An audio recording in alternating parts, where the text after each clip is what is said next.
اليهودي اللي عشق مصر واتهموه بالخيانة والتطبيع وترك مصر ومات حزين مقهور في عز شبابه، أصيب بجلطة دماغية، الصداع القاتل، عرفه الموت في عنفوان الشباب. قصة الفنان الياس مؤدب. أهلا بكم في قناتي أخبار النجوم. مع إيميل لسه ما اشتركش يشترك ويحط اللايك والكومنت، أختكم محتاجة دعمكم. حابة أشكركم على دعمكم لقناتي، ويا رب يديمكم نعمة ورزق في حياتي، وبتمنى منكم مزيد من الدعم.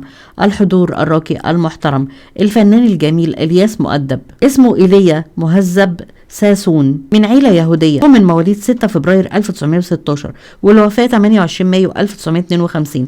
أبوه سوري من مدينة حلب، ولكنه حصل على الجنسية المصرية. والدته مصرية من مدينة طنطا اسمها عائشة، لأن أسرتها ما كانش بيعيش لها أبناء سموها عائشة حمايتها من الحسد. يهودية الديانة، بيظهر في الأفلام مع الإمبراطور الضحك الفنان إسماعيل ياسين، وبيتكلم باللغة الشامية. أبوه كان ساعاتي، كانوا بيعيشوا في شارع الفراخ في حي الظهر، حارة اليهود. كان وقتها الياس وصل عمره ل4 سنوات. تلقى تعليمه في مدرسة الليسي سنة 1932، كانت سنة التخرج. مدرسة الليسي الفرنسية. بدأ حياته العملية منذ شبابه في مهنة والده، تصليح الساعات. المهنة دي كانت مهنة مهمة جدا. في ذلك الوقت كان بيمتلك هو وشقيقه محل تصليح الساعات والنظارات في شارع عبد العزيز في العتبة. رغم من براعته الشديدة في هذه المهنة، إلى أن الفن والتمثيل استهواه بشكل كبير جدا في شبابه، وقرر أنه يجرب حظه في مجال التمثيل. وبدأ الياس مؤدب بناء أولى مونولوجاته بالفرنسية في ملهى الأوبرج، وعمل لفترة طويلة في هذا المجال.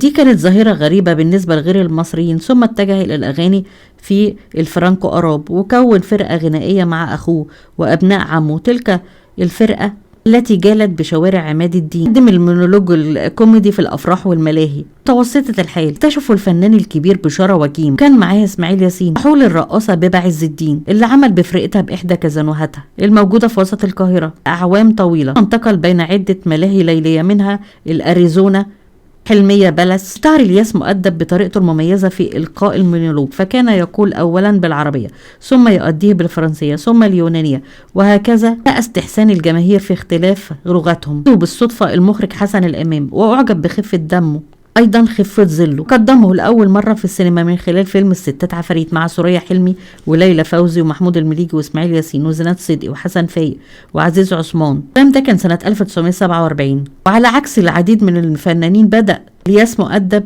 منذ هذا العمل أن يشكل الشخصية اللي سيقوم بتجسيدها على مدار حياته الفنية. قدم في العام نفسه فيلم حبيب العمر مع فريد الأطرش، سامية جمال وإسماعيل ياسين. سنة 48 اشترك في فيلم الروح والجسد مع كاميليا ومحمد فوزي. لكن معرفته الحقيقية بالجمهور جاءت في فيلم عنبر سنة 1948 مع ليلى مراد وأنور وجدي. اشتراكه في مونولوج اللي يقدر على قلبي وغنائه باللهجة الشامية أدى إلى بروزه بشكل كبير، ليؤدي ذلك اللهجة الشامية فيما يقرب من 20 عمل خلال 6 أعوام شارك فيها. إسماعيل ياسين في بطولة 12 فيلم سينمائي، وشارك في 4 أفلام. 1949 شارك في فيلم كلام الناس مع شادية وإبراهيم حمودة، فيلم منديل الحلو مع تحية كاريوكا عبد العزيز محمود، فيلم ليلة العيد مع إسماعيل ياسين وشادية، شارع البهلوان مع كاميليا وكمال الشناوي. ده فيلم شارع البهلوان من أهم الأعمال الفنية اللي شارك فيها. فنان الياس مؤدب قدم 7 أفلام. 1950 قدم فيلم عيني بترف مع تحية كاريوكا وكريم محمود، بنت باريس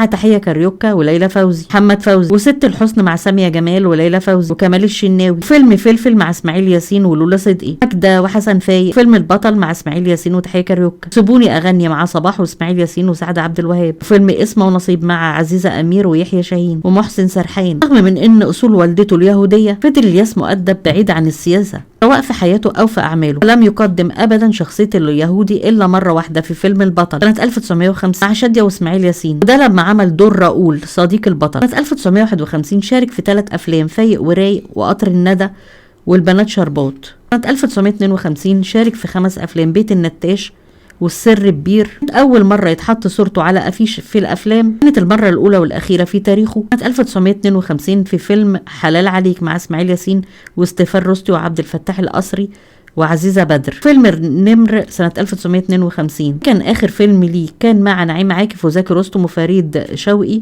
وكمال حسين، قدم فيها شخصية ناصح. أشهر قليلة من صدور فيلم النمر توفى الياس مؤدب سنة 1952 في شهر مايو. الفنان الياس مؤدب من الفنانين اللي رفضوا الهجرة لإسرائيل سنة 1948، لم يعترف بأي وطن سوى مصر. توفى الياس مؤدب في 28 مايو 1952 عن عمر 36 سنة. تم التحقيق معاه قبل وفاته في قضية ما فيها بالانتماء لشبكة تجسس ضد مصر، ثم تم إخلاء سبيله، ونشرت المجلات وقتها خبر إحالة الياس مؤدب إلى الجهات الأمنية. وبعد فترة تم إخلاء سبيله وترك القاهرة عائدا إلى الشام، ويقال إنه اكتشف فيروز الصغيرة، ده لأنه كان صديق والدها، وفي أحد الأمسيات الفنية بمنزل أسرتها التي كان يقيمها كل من والدها ووالدتها. والدها كان بيقعد يعزف على الكمان، ووالدتها كانت تغني. فيروز كانت بترقص وتغني. صدفة كده لفتت أنظار جميع الحضور، خصوصا صديق والدها الياس مؤدب اللي ألف ولحن ليها أغنية خصيصا، وكان مونولوج بتغنيه بمفردها، تشاركوا ضمن مسابقة جديدة كازون الأوبرج الليلي. ظهرت فيروز وتبناها الفنان أنور وجدي. دي كانت حكاية اليهودي اللي عشق مصر الياس مؤدب. لو عجبكم الفيديو لايك واشتراك في القناة، لأن مصر مجمع الأديان، الإسلام والمسيحية واليهودية، يكن شعارنا جميعا الدين لله والوطن